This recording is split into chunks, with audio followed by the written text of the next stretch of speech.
چلی شفاف چلی یہ کسی کو بھی اندازہ نہیں ہے کہ یہ اللہ کی کتنی بڑی نعمت. یہ ہمارا ملک یہ اللہ نے ایک خاص نعمت کے طور پہ ہمیں دیا. طاقتور کو پاکستان کے قانون نے کبھی بھی اس کا احتساب نہیں کیا اور یہ ہے سب سے بڑی تبدیلی اور اسی وجہ سے یہ انشاءاللہ ہماری قوم اٹھے گی.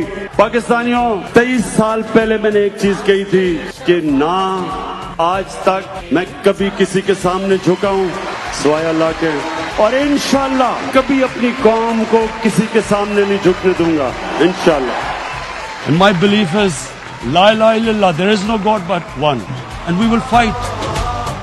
آئیے سب مل کر تحصیل ڈسکا کی تعمیر و ترقی کے لیے جناب علی اسجد ملی امیدوار برائے قومی اسمبلی پاکستان تحریک انصاف کو ووٹ دے کر بھاری اکثریت سے کامیاب کرائیں تاکہ NA 75 میں ترقی کا سلسلہ جاری و ساری رہے.